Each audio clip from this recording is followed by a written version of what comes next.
My grandson mocked me at Christmas dinner.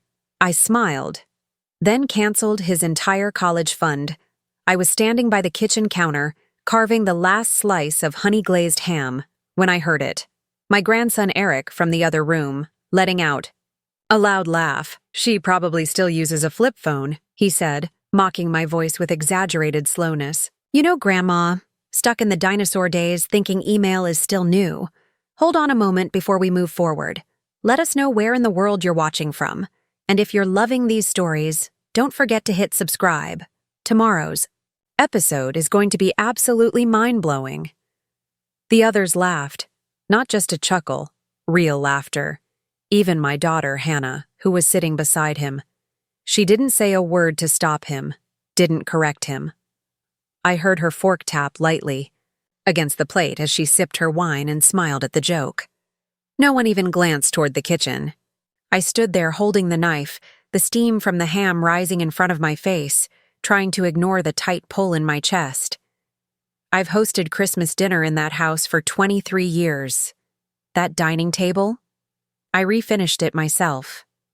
The decorations? All stored in labeled bins in the garage, organized by room. Every light bulb on the tree replaced by me, by hand, last week. And yet, in that moment, I was just an old woman in the kitchen, preparing food for people who stopped seeing me a long time ago. I carried the tray out, balancing it carefully even though my knees ached more than usual. As I placed it on the table, no one looked up. Not even Eric. Not even Hannah. I took my seat at the far end of the table and folded my hands in my lap. Dinner went on. Conversations about college applications, job promotions, new shoes. At one point, Eric started talking about how his friend's grandmother was paying for his semester abroad in Spain. "I wish I had that kind of grandma," he said and glanced at me. "No offense, Grandma." My hands tightened around the napkin on my lap. Hannah gave him a little nudge with her elbow, but her face still held that light smirk, like it was all in good fun. I didn't say a word. I just smiled. That quiet, practiced smile that women like me learn to wear after years of being told that our hurt is an overreaction. After dessert, I started clearing the plates while the others moved to the living room. No one offered to help. No one even thanked me. I heard Eric laughing again, this time showing Hannah something on his phone. I walked into the kitchen and closed the door quietly behind me. There was a time when Eric would run to hug me, when he would sit beside me for hours while I taught him how to play board games or bake oatmeal cookies from scratch. I remembered how proud I was when I opened the college fund in his name, when he was just 10. I'd scraped and saved, even canceled a trip I'd planned for myself to make that first deposit. Every month since then, I'd added what I could. That night, after everyone had left, I sat alone at the kitchen table with a cup of tea gone cold. I looked around at the spotless dishes, the empty wine glasses, the crumbs still on the floor. I thought of all the times I paid Hannah's rent when she was a single mother, how I gave up retiring early so I could help her keep the house after the divorce. I thought about the money I sent for Eric's driving lessons, his SAT prep course, his laptop for college. But none of that mattered. Not now. They didn't love me. Not really. I was a utility, a holiday host, a bank account, a woman they could mock because they were sure I wouldn't fight back. I stood up, walked to the cabinet, and pulled out the folder I kept tucked behind the cereal boxes. Inside were the documents for the college fund. Account numbers, statements, passwords. I sat back down and looked at them for a long time. Then I reached for my phone, dialed the number on the statement, and listened as a soft-voiced woman welcomed me to customer service. I answered the security questions, confirmed the account balance, and then said the words I never thought I'd say. "I'd like to close the fund." The representative paused. "Are you sure, ma'am?" "Yes," I said. "Transfer the balance to my personal account." The next morning, I called my attorney. I updated my will. I removed Eric's name, not out of anger, but out of clarity. I'd spent decades investing in people who had no interest in giving anything back. But they all came back to the same point: being seen, not as a cause, not as a burden, as a person with potential. When they finished, Tasha came over and asked if I wanted to say something. I shook my head. I've said everything I needed to. You all said the rest. After the event, as people filtered out, one woman came up to me quietly. She looked to be in her 50s. Kind face, worn hands, the kind of person who'd worked hard her whole life. You don't know me, she said. But I saw the article. I've got 2 grandkids. Their parents are barely hanging on. And I've been scared that if I stop helping, everything will fall apart. I waited. But then I read what you did, she said. And I realized maybe helping them means letting them figure it out themselves sometimes. Thank you for that. I nodded because I understood. And for the first time in a long time, I didn't feel like a lesson or a mistake or an obligation. I felt like a person again. I didn't rebuild the same relationship with Hannah. It stayed distant, polite. She called on birthdays. I responded. That was all. But with Eric, something shifted. We weren't close, not yet. But we talked.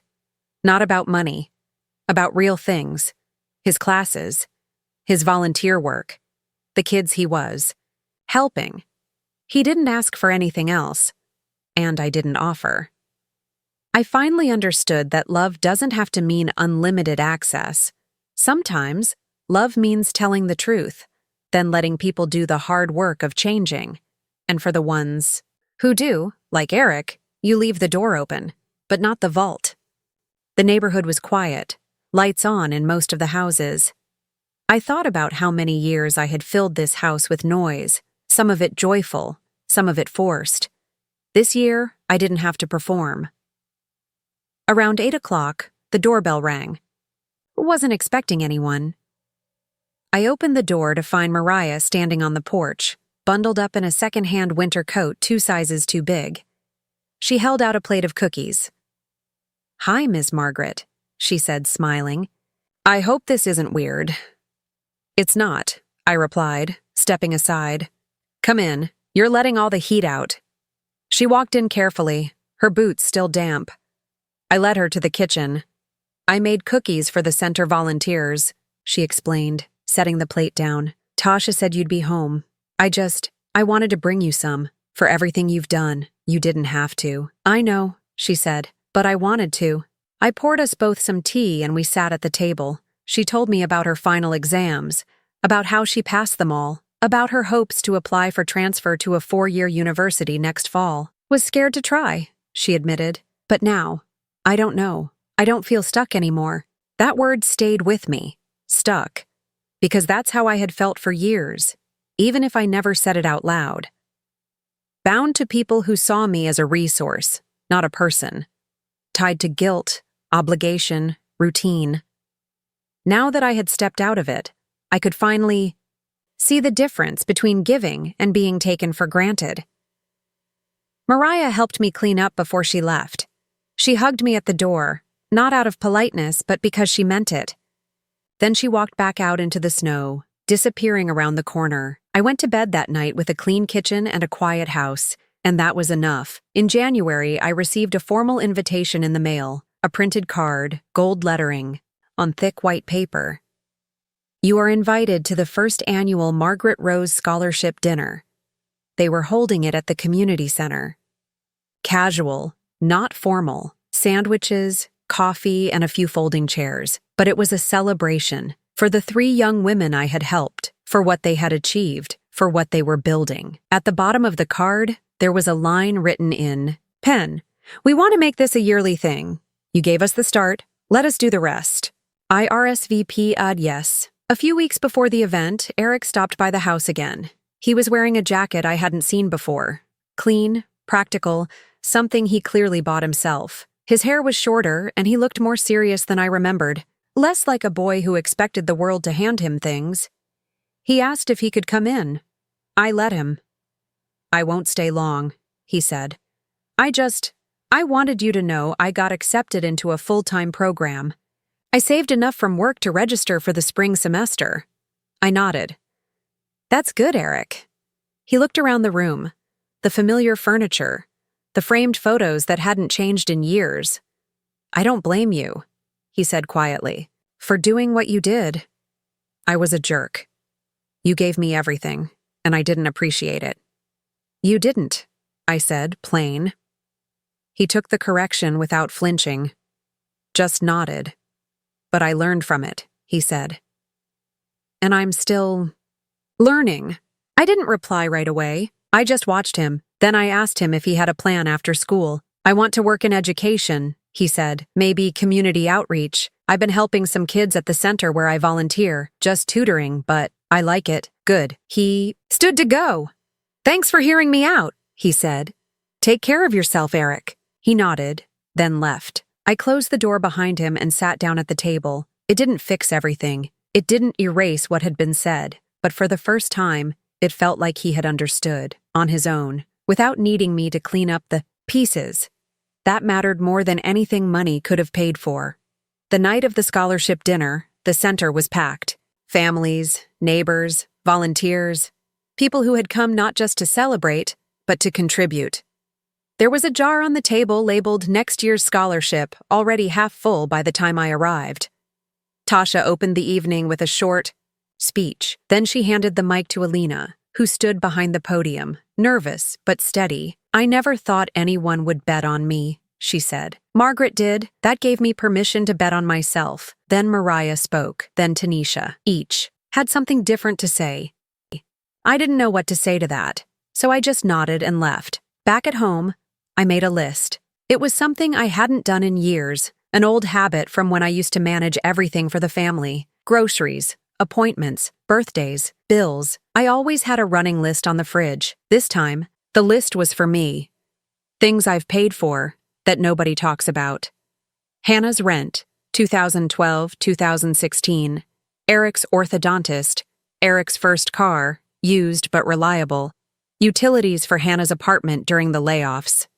Tuition for Eric's SAT prep course.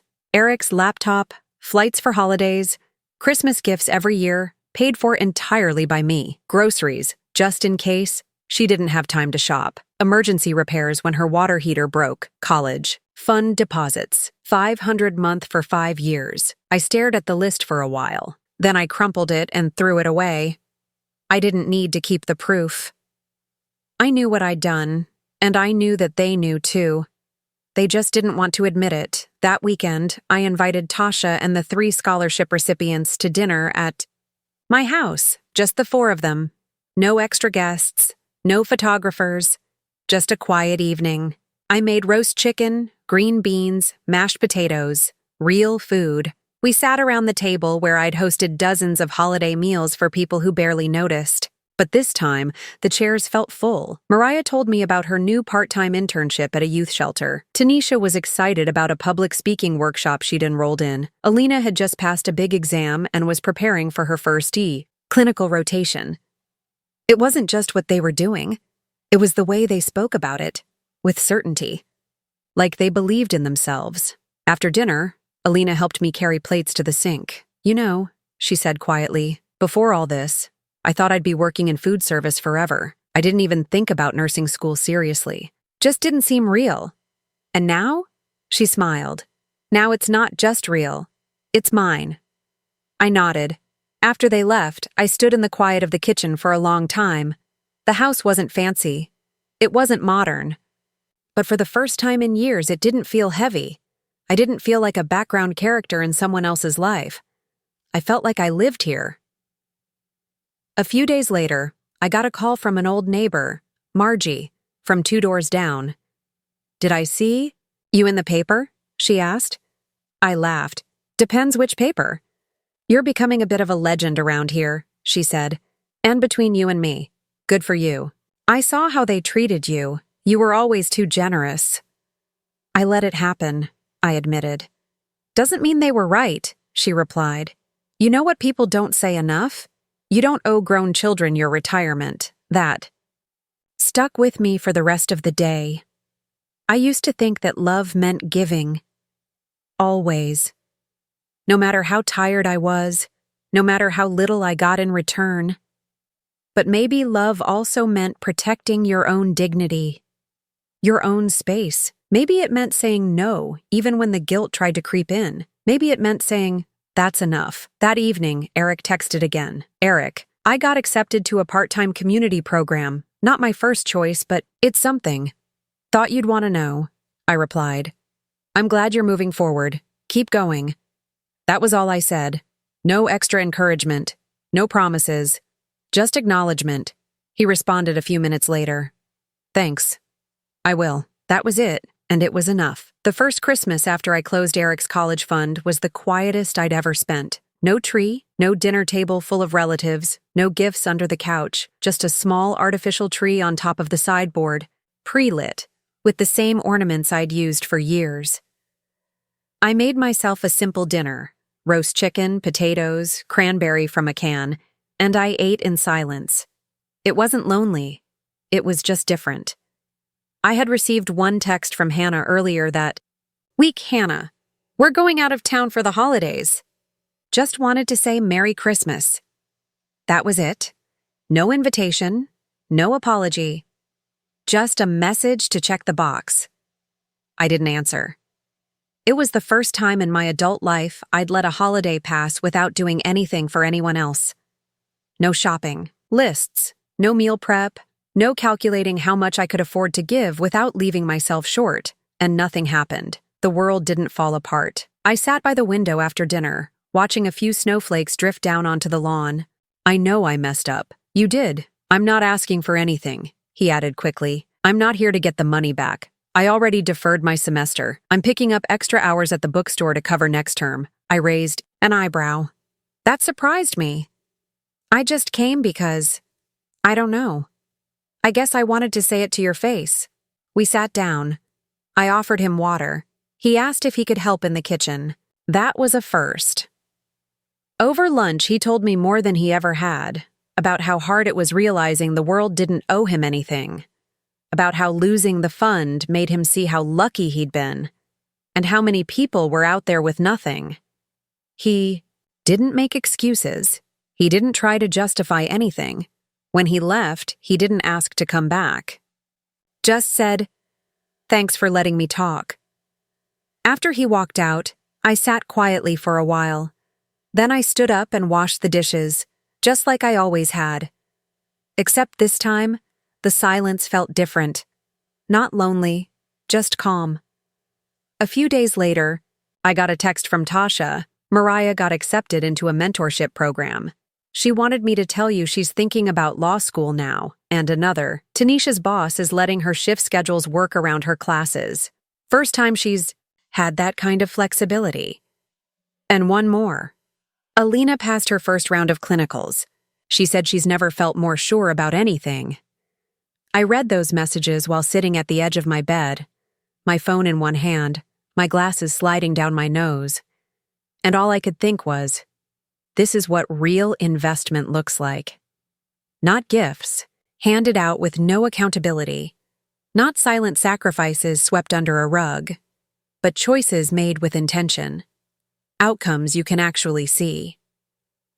I looked out the window and thought of all the Christmases I'd hosted, all the money I'd funneled into, Eric's life without ever being asked how I felt, how I was doing, what I wanted. That was over now. I still loved my family. But I didn't belong to them in the same way anymore. I belonged to myself. 3 weeks passed before I heard from Hannah again. It wasn't a call. It wasn't a visit. It was a Facebook post, a photo of Eric sitting at a coffee shop table typing on a laptop. Captioned, "My hardworking boy making it on his own. Couldn't be prouder." The comments were what you'd expect. "Such a good kid. Great parenting, Hannah. You must be such a proud mom." I didn't comment. I didn't like the post. I just stared at it for a long moment, then closed the app and went back to my reading. But it stuck with me. Not the photo.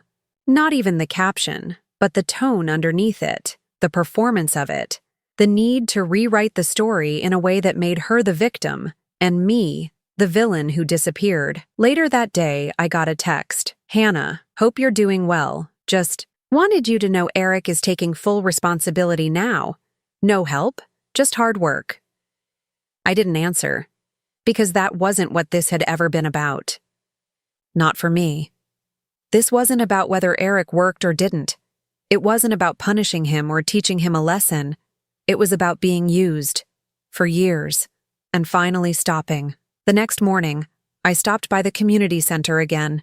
Not for a meeting, just to drop off some old textbooks I'd found in a box in the garage. College prep books, most still in good shape. Tanisha was there, helping organize supplies. She smiled when she saw me. "You're a regular now," she said, taking the box from my hands. "I'm just cleaning out old shelves," I replied. She opened the lid and pulled out one of the books, flipping through the pages. "I used this one in high school," she said. "But mine was falling apart. This one's practically new." "I barely used it," I admitted. "Bought it for Eric a few years ago. He said he didn't like studying from books." She laughed. "I don't always like it either. But sometimes the pages are all you've got." I stayed for a while that day, helped label some materials, even set up chairs for a workshop happening later in the afternoon. Nobody asked for more. Nobody expected anything. And maybe that's why I wanted to stay. Afterwards, as I was leaving, Tasha stopped me at the door. "We've had a lot more people asking about you," she said. "Me?" She nodded. "Your name's getting around. People are asking how to help, how to do what you did." "I'm not looking for attention." "I know," she said, "but it's not about attention. It's about example." The phone rang once. I let it go to voicemail. It was Hannah again. "Mom, I heard about the scholarship thing. Someone told Eric you were in the paper. I don't know why you would do that for strangers and not for your own grandson. But I guess you made your choice. We won't bother you anymore." She hung up, and for the first time in a long time, I didn't feel guilty. I felt free. The newspaper article came out 2 weeks later. It wasn't front page, of course. Just a small piece in the local community section with the headline, "Retired Grandmother Funds Scholarships for Disadvantaged Youth." There was a photo, too. Me standing beside Alina and Tanisha in front of the community center. I looked stiff in it, not used to cameras, but the girls looked proud. I hadn't expected the journalist to run the story so quickly, or for it to reach as far as it did. By that weekend, I'd received a dozen emails forwarded to me through the nonprofit's website. Some were from students asking about next year's scholarship application. Others were just kind words from strangers. What I didn't expect was the reaction from my own family. On Saturday morning, as I was coming in from watering the front yard, I noticed a car parked across the street. I knew that car, Hannah's silver SUV. She didn't get out, just sat there for nearly 10 minutes before finally driving off. That afternoon, a manila envelope was slid under my door. Inside was a letter, handwritten, folded carefully. The handwriting was Eric's grandma. I saw the article. "I didn't know you were doing that. I guess I was too busy being angry. Mom told me not to write, but I wanted to say this. I get it now. I said a lot of stupid things. I treated you like you didn't matter. And that's not okay. You didn't have to help me all those years. You chose to. And I took it for granted. I don't know if this makes a difference, but I am sorry. Eric, there was no demand, no request for money. Just that." I sat down at the kitchen table and read it again. And again. I didn't cry. I didn't feel emotional or soft or moved the way I used to whenever he'd say something kind as a child. I just felt grounded, like something that had been off balance for too long had finally settled, but I didn't respond. Not yet. Later that week, Tasha called me. The center had started receiving inquiries from other donors, inspired by the article. She asked if I'd consider attending a community brunch they were hosting to talk about the scholarship. I almost said no. The idea of standing up and speaking made me uncomfortable, but she insisted it would make an impact. So I agreed. The event was simple. A few rows of folding chairs, tables with donuts and coffee, and a dozen or so people from the neighborhood. Tasha introduced me before I could change my mind. "This is Margaret," she said. "She's the reason we have 3 students in school this semester, but more than that, She's someone who understands what it means to give intentionally, with purpose, with clarity. I stepped up to the front, unsure what to say, so I just said the truth. I spent a lot of years giving because I thought I had to, I told the room. I gave to people who expected it, not because they needed it. And when I stopped, it became clear who really valued me. A few heads nodded. Some looked down, but nobody laughed. Nobody rolled their eyes. Now I give differently, I said. I don't give out of guilt. I give because I believe in the person receiving it. After the event, 3 women came up to thank me. One of them, a grandmother herself, told me her son hadn't spoken to her in 5 years. They only come around when they need something, she said. You start to feel like a vending machine. I nodded, because I knew exactly what that felt like. The next week, Eric showed up at my door. He didn't knock right away, just stood on the porch, hands in his pockets, looking down at his shoes. I watched from the window for a moment before opening the door. He looked older somehow, less smug. His shoulders slouched more than I remembered. Hi, he said. Hi. I didn't call first. I wasn't sure you'd want me to. I stepped aside and let him in. He didn't try to hug me, just stood in the middle of the living room, looking around like it was the first time he'd really seen the space. I read your letter, I said. He nodded. I meant it, he said. Every word. I believe you, I replied. We can't fund everyone, so we normally choose one each semester. But if your scholarship is permanent, we can expand the list. I nodded, then opened the first profile. Her name was Alina Morrison. Age, 19. Aged out of foster care at 18. GPA, 3.6. Working part-time at a diner. No family listed. Applied for nursing school but couldn't afford the deposit. She reminds me of someone, I said quietly. Who? Tasha asked. I didn't answer. I just kept reading. The second was Tanisha Gordon, 20. She was already enrolled at a technical college but struggling to stay in because her financial aid had run out. No home address, living out of her car, still getting to class every day, and the third, Mariah Espinoza, 18. First in her family to finish high school. No parental support. She wanted to study social work because she'd grown up helping raise her siblings. These girls, I said. They don't have anyone? No. One reliable, Tasha replied. Some have relatives, but they're not safe people. Most are just trying to survive. I sat there quiet, my hand resting on the folder. Then I asked her if it would be possible to fund all 3. Tasha's face lit up. You're serious? Yes. You're not just donating money. You're changing their lives. I nodded. That was the point. That same evening, I sent one final message to Hannah. Short, direct, no emotion. Hannah, I understand you're upset, but I've made my decision. I will not fund Eric's education. I wish him well. Please don't contact me about this again. She didn't reply. Not that day. Not the next. It stayed quiet. For once. On Friday, I received a card in the mail. No envelope. No name on the front. Just my address in handwriting I recognized. Inside was a photo of Eric, his senior portrait, followed by a note scribbled in black pen. Grandma, I'm sorry. I guess I thought the fund was just a given. I didn't realize I could actually lose. I know I was rude at Christmas. I didn't think it mattered that much. I don't know what you want me to say. Eric, no. I love you.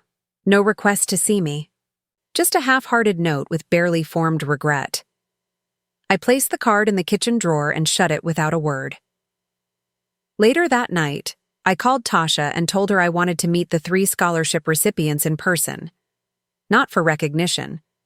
I didn't need a thank you. I just wanted to know who I was investing in. We scheduled a lunch at the community center the following week. I offered to bring food, real food, and Tasha laughed when I said I'd make chicken salad and lemon bars. Are you sure you want to cook for everyone? She asked. I've been feeding ungrateful people for 20 years, I said. This time, I want to cook for someone who might appreciate it. The day of the lunch, I arrived early. The community center wasn't fancy. The floors creaked and the furniture was mismatched. But it was clean, bright, full of voices and movement. the kind of place people relied on because they had nowhere else to go. Tasha introduced me to Alina first. She was quiet, soft-spoken, but her handshake was firm. She told me she'd been accepted to a local nursing program and already bought a secondhand uniform with her first paycheck. I thought I'd have to decline, she said. I didn't think there was a way to afford it. You're not declining anything, I told her. You're going. Tanisha arrived next, taller than I expected, confident. Her smile was quick but tired. Sorry, she said, brushing hair from her face. Just came from a shift at the diner. You work full-time? Sometimes more, she said. Gotta eat. Then came Mariah, nervous, hands tucked into her sleeves. She smiled as she spoke but kept glancing down, like she wasn't used to being looked at. I've never met someone who just gives like this, she said quietly. Not to me. We sat around a folding table with paper plates and plastic cups, eating chicken salad and lemon bars, and talking about their classes, their part-time jobs, their plans. Not once did anyone ask me why I did it, but Alina said something that stuck with me. My foster mom used to say, "Nobody gives you anything. You have to take it or you get nothing." She looked up from her plate. You proved her wrong. I didn't know what to say. I just nodded and refilled her glass of lemonade. That night back home, I looked around my kitchen. Same cabinets, same floor tiles, but it all felt different, lighter, just damage control. I put the phone face down on the table and didn't pick it up again until the next morning. 3 more messages had come in, each shorter than the last. Eric. PLs call me. Eric. You really canceled it? Eric. This isn't fair. That word rattled in my head for hours. Was it fair that I had paid for his laptop? That I had made monthly contributions even when my own medical bills had increased? Was it fair that the woman who helped raise him was now nothing but a punchline? He thought fairness meant getting what he expected. I thought fairness meant realizing when someone had had enough. That weekend, I met with a representative from a local nonprofit that supports youth who've aged out of the foster system. They were small, underfunded, and barely surviving on community grants. I sat across from a young woman named Tasha, their coordinator, in a cramped office with peeling paint and a flickering light in the hallway. She listened carefully as I told her what I wanted to do with the money. You want to start a scholarship? She asked, raising her eyebrows. Yes, I said, specifically for young women, over 18, no support network. I want to help them get through their first year of college or trade school. Tasha leaned back in her chair. That would be huge. You're talking about changing someone's life. I know, I said. And I want to be involved, not just the check. I want to know their names, their stories. If they want someone to talk to, I'll be there. She smiled for the first time. I'll call the board tomorrow. We'll get the paperwork started. As I left the office, I felt something I hadn't felt in years. Not happiness. Not relief, but clarity. The next day, Hannah showed up at my door unannounced. She didn't knock gently. When I opened the door, her expression was tight, red-eyed, and angry. We need to talk, she said. I'm not sure that's true, I replied. She pushed past me anyway, walking straight into the living room like she still lived there. You think I'm just going to let you ruin Eric's future because you had your feelings hurt at dinner? I didn't answer. You're punishing him because he made a dumb joke. You're punishing me. You think this is teaching us a lesson? It's spiteful. It's cruel. I stayed seated. She kept pacing. You always said you wanted to help him succeed. You said he was special. And now, just like that, you take it all away? No, I said. Not just like that. Over time. Over years. Of being treated like I didn't matter. You just didn't notice. She stopped, arms folded. And what? You're going to give the money to strangers? To people who need it. Yes, her voice cracked. And what about us? I stood up. I loved you both. I gave you everything I could. But love doesn't mean I have to let you disrespect me. For once, she didn't respond. She just stood there, blinking back tears as I walked to the front door and opened it. You can go now, Hannah. She walked out without another word, and I closed the door behind her, softly. By Monday morning, I had 7 missed calls and 5 new text messages, 3 from Hannah, 2 from Eric. I didn't return any of them. The voice messages were exactly what I expected. Hannah's tone shifted from frustrated to apologetic to manipulative in less than 24 hours. "Mom, I'm sorry, okay? I didn't mean to raise my voice, but you're blowing this out of proportion. Then, can we at least talk about it? We're family. And finally, if something happens to Eric's enrollment, it's on you." Eric's texts were shorter, sloppy spelling, no punctuation. "Eric, Grandma, I said I'm sorry, okay? Eric, what am I supposed to do now? Eric, you're ruining everything over nothing." I kept reading those last 4 words, over nothing, again and again, after everything I had done, everything I had paid for. Every time I put them first. That was what they thought of me. I wasn't even angry anymore. It was something else. Something colder. Like finally seeing something clearly after years of fog. I didn't owe them anything. Not anymore. That afternoon, I went to the nonprofit office again. This time, Tasha was waiting with forms, folders, and a list of potential students they were vetting for financial assistance. We sat in the conference room, a metal folding table, between us, and she laid out 3 profiles. "They're all under consideration," she explained. Instead, I directed the money to a scholarship. A new fund. One that would go to young adults aging out of the foster care system. I even picked the name for it. The Margaret Rose Foundation. My name. Not Eric's. Not Hannah's. Mine. That evening, Hannah called. I didn't answer. The day after that, she texted, "Mom, Eric said something dumb at dinner. Don't take it so personally." I stared at the message for a while, then locked my phone and set it aside. No apology, no accountability. Just that same assumption. I'd move on. I always did. But this time was different.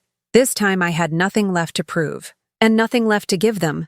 I didn't hear from Hannah again for 3 days. When she finally called, it was on a Wednesday afternoon, right as I was walking back from the post office. I stopped on the sidewalk, took one look at her name flashing on the screen, and considered letting it go to voicemail again. But something in me, habit maybe, made me answer. "Hi, Mom." Her voice was tight, too cheerful. I could hear wind in the background, maybe traffic. "Hi, Hannah," I said, calm. My tone surprised even me. "I was just wondering." She began quickly. "If you're free this weekend, I thought maybe we could come over, spend some time together." "Who's we?" I asked. "Oh, just me and Eric. Maybe we could do brunch or something casual. He's got some news about school and—" "No," I said before she could finish. Silence on the other end. "No?" she repeated, like she hadn't heard it correctly. "I don't feel like entertaining this weekend," I said. "Or next weekend, or the one after that. Mom, is this still about Christmas?" "It's not about Christmas, Hannah. It's about respect." She laughed lightly, but it was forced. "Come on, he's just a teenager. You know how they are. He was joking." "No," I said again, firmer this time. "He wasn't joking. He was humiliating me. In my own house. In front of you. And you laughed." She didn't speak right. Away, I could hear her breathing, and maybe even a car door slamming in the background. "I didn't laugh at you, Mom. I laughed because it was awkward. You always take things so—" "Seriously?" I cut in. "Yes. I take being mocked by my grandson seriously. I take being treated like I'm invisible seriously. And I take spending $20,000 of my own retirement savings on a boy who can't look me in the eye seriously." There was a pause, then her voice dropped. "Wait, what do you mean 20,000? "I mean the college fund is gone. Closed. The money is no longer available." "Mom!" She said it sharply, like a warning. "You didn't." "I did," I said. "And I'm not changing it back. You're being impulsive. You're making a decision based on a stupid dinner.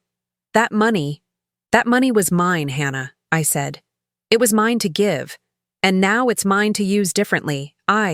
heard a long exhale. Then she mumbled, "Unbelievable," under her breath. "What's unbelievable?"